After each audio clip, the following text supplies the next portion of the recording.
안녕하세요. 말씀 베이커리 462번째 시간 기도하심으로 시작하겠습니다. 거룩하신 주님 감사합니다. 주님의 말씀을 묵상합니다. 성령님께서 말씀의 조명이 되어 주시옵소서. 우리 주 예수 그리스도님의 이름으로 기도합니다. 아멘. 네, 오늘 보실 말씀은 에스라 3장 1절에서 13절까지 말씀입니다. 이스라엘 자손은 여러 마을에 흩어져서 자리를 잡은 지 7째 달이 되었을 때에 일제히 예루살렘으로 모였다. 요사닥의 아들 예수아와 그의 동료 제사장들과 스알디엘의 아들 스룹바벨과 그의 동료들이 모여서 하나님의 사람 모세의 율법에 규정된 대로 번제를 드릴 수 있도록 이스라엘의 하나님의 제단을 쌓았다. 그들은 그 땅에 사는 백성들이 두렵기는 하지만 제단이 서 있던 옛 터에 제단을 세우고 거기에서 아침 저녁으로 주님께 번제를 드렸다. 초막절이 되니 기록된 대로 그 절기를 지켰다. 그들은 또한 규례를 따라서 날마다 정해진 횟수대로 번제를 드렸다. 그런 다음부터 그들은 늘 드리는 번제 외에도 초하루 제사 때와 거룩하게 지켜야 하는 주님의 모든 절기를 맞이할 때와 주님께 자원 예물을 바칠 때마다 번제를 드렸다. 주님의 성전 기초는 아직 놓지 않았지만 그들은 7째 달 초하루부터 주님께 번제를 드리기 시작하였다. 백성은 석수와 목수에게는 삭슬 주어서 일을 시키고 시돈 사람과 두로 사람에게는 먹을 것과 마실 것과 기름을 주어서 페르시아 왕 고레스가 그들에게 허락한 대로 레바논에서 백향목을 베어 바닷길로 윗바까지 띄워 보내게 하였다. 자, 포로에서 귀환한 이스라엘 자손들은 이제 예루살렘에 모여서 주님을 예배하기 시작합니다. 이때 예루살렘 성전도 또 그들을 또 보호해줄 성벽도 없는 또 군사도 없었습니다. 어떤 보호책도 없는 상태에서 제단을 쌓고 주님의 말씀을 따라서 제사하며 주님을 예배하기 시작한 것이죠. 자, 이때 그들에겐 두려움이 하나 있었습니다. 바로 그 땅에 살고 있는 거류민들에 대한 두려움이었죠. 3절을 보면요. 지금 그 땅에 사는 백성들이 두려워했던 것이 상세히 기술되어 있습니다.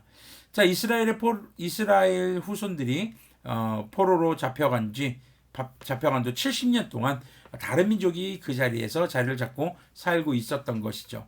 특히 이제 내일 말씀 베이커리를 보시면 아시겠지만 아시리아의 공격으로 북이스라엘이 함락되고 사마리아 지역에 아시리아에서 보낸 사람들이 여전히 살고 있었던 것을 우리는 또 확인할 수가 있게 됩니다.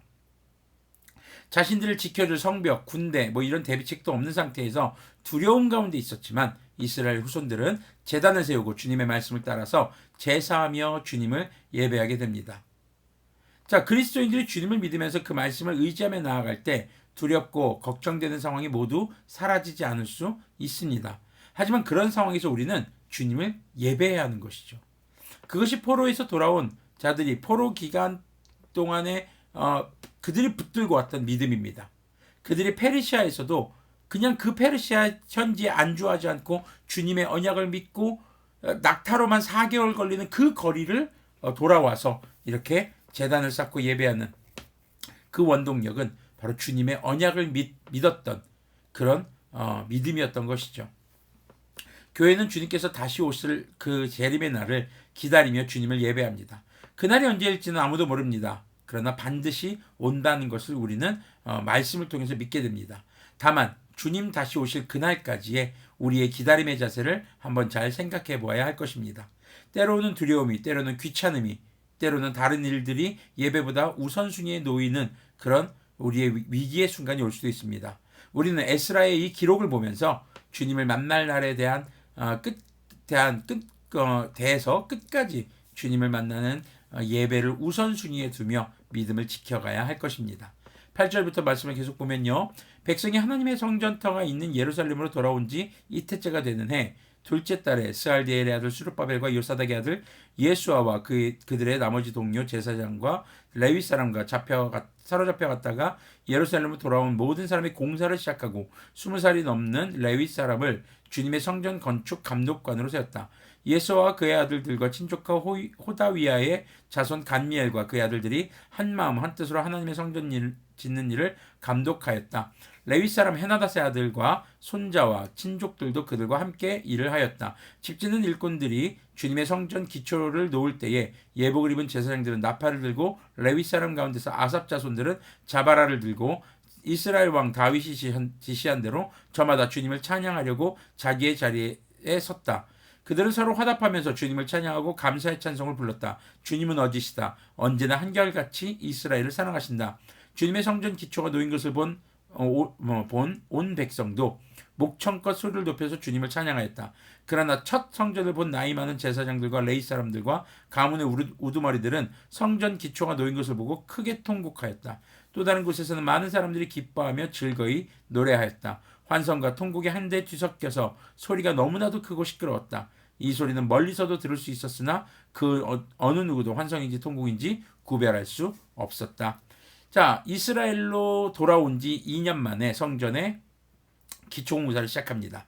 자, 그들은 2년 동안 놀고 있었던 게 아닙니다. 성전을 재건할 준비를 합니다. 특히 그들이 건축을 시작한 시점이 솔로몬 왕이 성전을 짓기 시작한 유대력 2월 달에 시작한 것으로 우리 볼 때 그들은 아무래도 말씀을 연구하면서 성전 지을 시기 또 자리들을 열심히 연구했던 것으로 보여집니다. 솔로몬 때에는 다윗에게 받은 설계도를 가지고 솔로몬이 주도했다면 지금 포로에서 귀환한 세대들의 성전 재건은 모두가 함께 세워가게 됩니다. 근데 그 세워가게 될 때에 자신들의 직분에 맞게 자신들의 지파들에 맞게 알맞은 그런 임무들을 분담해서 함께 성전을 세워가게 되는 것이죠. 자, 오늘날 교회가 바로 이렇게 세워져 가야 하는 것입니다. 목회자 한 사람의 역량이 아니라 성도들 모두에게 주신 은사를 따라서 모두가 합력하여 교회와 예배를 세워나가야 하는 것이죠. 자, 그리고 솔로몬의 성전을 본 노인들, 레위 지파와 또 많은 사람들이 새로운 성전을 건축하는 다음 세대의 와 함께 더불어서 있게 되는데 이 솔로몬의 성전을 봤던 사람들은 통곡을 합니다. 그리고 새로운 성전을 건축하는 다음 세대들은 환성을 지르죠. 자, 통곡은 자신들의 죄로 인해서 하나님께서 떠나셨던 무너진 성전에 대한 회개의 통곡이고, 환성은 이제 주님께서 그들을 인도하셔서 새롭게 세우시는 성전에 함께 하실 바로 주님을 향한 기쁨의 또 기대의 환성인 것입니다. 교회가 세상 가운데서 거룩함을 회복하는 과정은 죄에 대한 회개와 주님을 예배할 수 있는 것에 대한 기쁨과 감사의 환성인 것이죠. 교회 그리고 목회자와 성도는 회개와 기쁨의 열매를 통해 이 시대의 거룩한 주님의 성전이 되어야 할 것입니다.